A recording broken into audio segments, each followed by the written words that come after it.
दोस्तों नमस्कार, स्वागत है आपका यूट्यूब चैनल एबीटेक में। आज है 18 मार्च 2024 और जान लेते हैं आज की महत्वपूर्ण खबरें जो आज के प्रमुख समाचार पत्रों पर छाई हुई हैं और आप लोगों के लिए बहुत ही इम्पोर्टेंट है। सबसे पहले यहाँ पर देखिए अपडेट है कि चुनाव आयोग की अनुमति से होगी नियंत्रक की तैनाती। यहाँ पर बात हो रही है नए शिक्षा सेवा चयन आयोग के परीक्षा नियंत्रक को लेकर के। आप लोग जानते हैं कि नए शिक्षा सेवा चयन आयोग में 12 सदस्यों ने ज्वाइनिंग कर लिया है। अभी यहाँ पर परीक्षा नियंत्रक और सचिव वगैरह की तैनाती होनी है, उसी के बारे में यहाँ पर अपडेट किया गया है कि नवगठित उत्तर प्रदेश शिक्षा सेवा चयन आयोग को सौंपे जाने के बाद उत्तर प्रदेश माध्यमिक शिक्षा सेवा चयन बोर्ड की एलनगंज स्थित बिल्डिंग में साल भर बाद इसी सप्ताह रौनक लौटेगी। सभी सदस्यों के 15 मार्च को लखनऊ में कार्यभार ग्रहण करने के बाद से नए आयोग की बिल्डिंग में तेजी से साफ सफाई चल रही है। सदस्यों के एक दो कमरों को स्ट्रांग रूम की तरह इस्तेमाल किया जा रहा था, उनमें रखे दस्तावेज दूसरे हाल में शिफ्ट किए जा रहे हैं। इसी सप्ताह सदस्यों के अपने अपने कमरों के कामकाज शुरू होने की उम्मीद है। वैसे तो सचिव और परीक्षा नियंत्रक की प्रतिनियुक्ति पर तैनाती का आदेश 15 मार्च को ही जारी हो गया था, लेकिन लोकसभा चुनाव के लिए आदर्श आचार संहिता लागू होने के कारण उनकी नियुक्ति के लिए निर्वाचन आयोग से अनुमति लेनी होगी। प्रशासनिक अधिकारियों के आए बगैर कामकाज की तेजी पकड़ने की उम्मीद नहीं है। वैसे भी चुनाव के दौरान 2.5 महीनों में कोई नया काम तो होना नहीं है। कुछ लोगों का मानना है कि नवनियुक्त 12 सदस्यों में से ही वरिष्ठतम सदस्य को कार्यकारी अध्यक्ष का कार्यभार सौंप दिया जाएगा। आयोग की नियमावली में इसकी व्यवस्था भी है।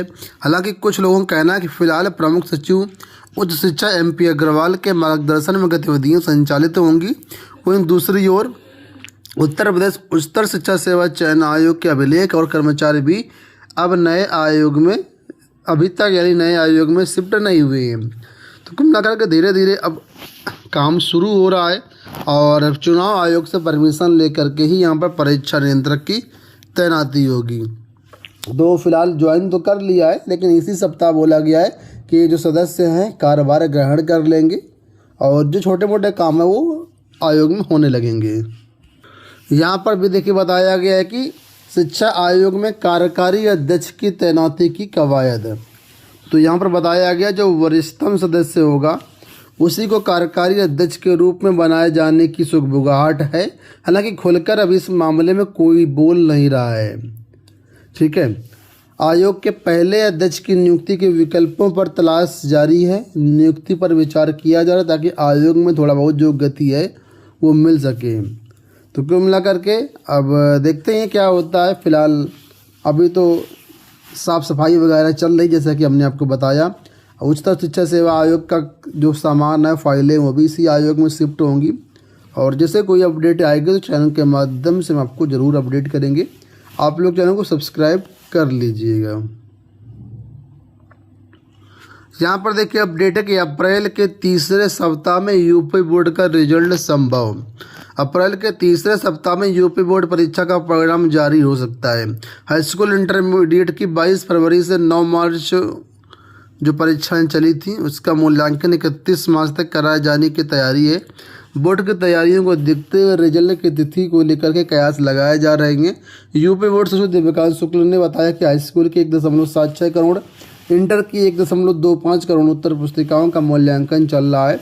इसके लिए प्रदेश भर में 260 मूल्यांकन केंद्र बनाए गए हैं। 3 लाख से अधिक छात्रों ने यहाँ पर परीक्षा भी छोड़ दी है। तो कुल मिलाकर के आपका मूल्यांकन जो है करीब 31 मार्च तक चलेगा और रिजल्ट आपका तीसरे हफ्ते में आएगा अप्रैल में। यहाँ देखो अपडेट है कि एक्सरे टेक्नीशियन की भर्ती में शामिल हों पात्र डिप्लोमाधारी। यूपी SSSC की एक्सरे टेक्नीशियन भर्ती में बिना डॉक्यूमेंट अपलोड कराए फॉर्म भरवा लिए गए। इसमें अपात्र लोगों ने भी आवेदन किए हैं। इसे लेकर के अभ्यर्थियों ने आपत्ति जताते हुए आयोग को पत्र भेजा है। अभ्यर्थियों का आरोप है कि भर्ती में एक्सरे टेक्नीशियन डिप्लोमा योग्यता के साथ अन्य अपात्र जैसे कि diploma in CT technician, diploma in MRI technician, bachelor degree in radio ने भी आवेदन किया है। अभ्यर्थियों की मांग है कि एक्सरे टेक्नीशियन की भर्ती में स्टेट मेडिकल फैकल्टी में पंजीकृत 2 वर्षीय पाठ्यक्रम एक्सरे टेक्नीशियन वाले अभ्यर्थियों को ही लिखित परीक्षा में शामिल किया जाए और बाकी जो भी अभ्यर्थी अपात्र हैं उनको बाहर किया जाए। बिहार शिक्षक भर्तियों के बारे में यहाँ पर अपडेट है कि शिक्षक भर्ती पेपर लीक मामले में 270 अभ्यर्थी हिरासत में। बिहार लोक सेवा आयोग के शिक्षक भर्ती परीक्षा में प्रश्न पत्र लीक होने में झारखंड के हजारीबाग से 270 से अधिक अभ्यर्थियों को हिरासत में लिया गया है। बिहार पुलिस की आर्थिक अपराध इकाई यानी EOU ने गुप्त सूचना के आधार पर यह कार्रवाई की है। अधिकारियों ने बताया कि 14 और 15 मार्च को हजारीबाग में कई स्थानों पर तलाशी ली गई।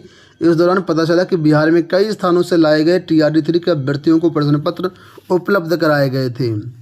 कल दिन भर पेपर रद्द करने की सुगबुगाहट चलती रही कि BPSC में मीटिंग है, पेपर रद्द हो जाएगा, लेकिन शाम को BPSC की तरफ से एक प्रेस नोट निकल के आई जहां पर BPSC ने परीक्षा रद्द नहीं की, लेकिन परीक्षा रद्द करने के बारे में ये महत्वपूर्ण बात कही कि अगर EOU ठोस सबूत देती है और उसके बाद लगता है कि हाँ वाकई में पेपर लीक हुआ तो इस परीक्षा को रद्द कर देंगे।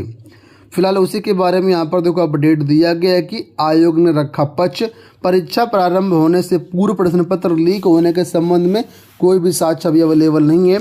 BPSC ने EOU से पेपर लीक के मांगे सबूत, इसके बाद रद्द पर होगा निर्णय।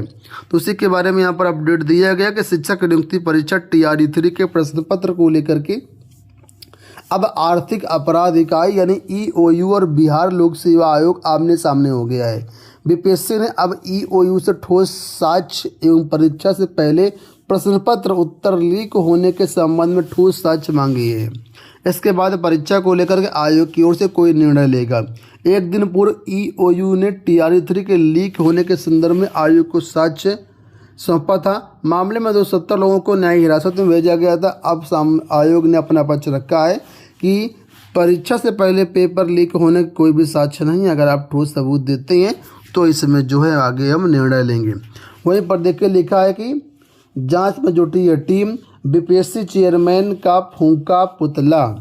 तो प्रश्न पत्र लीक को लेकर के अखिल भारतीय विद्यार्थी परिषद के कार्यकर्ताओं ने भिखना पहाड़ी चौक पर BPSC अध्यक्ष का पुतला फूंका। साथ ही सरकार को चेतावनी दी कि अगर उक्त विषय पर कड़ी कार्रवाई नहीं की गई तो उस आंदोलन उग्र होगा। इधर राष्ट्रीय छात्र संघ के दिलीप कुमार ने भी कहा कि प्रश्न पत्र एक दिन पूर्व लीक हो गया है, ऐसे में अविलंब परीक्षा रद्द की जानी चाहिए। तो कुल मिलाकर के अब BPSC ने ठोस सबूत मांगे हैं पेपर लीक से संबंधित। अगर ऐसे सबूत आते हैं तभी परीक्षा रद्द होगी, अन्यथा की स्थिति में लोक सेवा आयोग कहना है कि परीक्षा लीक नहीं हुई है। देखिए आपके सामने ये नोटिस है, ये नोटिस जारी हुई है फिजिकल रिसर्च लेबोरेटरी अहमदाबाद की तरफ से जूनियर रिसर्च फेलोशिप कार्यक्रम 2024 के लिए ऑनलाइन आवेदन आमंत्रित किए गए। JRF 2024 में यहाँ पर एडमिशन मतलब आवेदन लिए जा रहे हैं। तो यहाँ पर देखिए बताया गया कि 15 मार्च से इसके लिए आवेदन प्रारंभ है।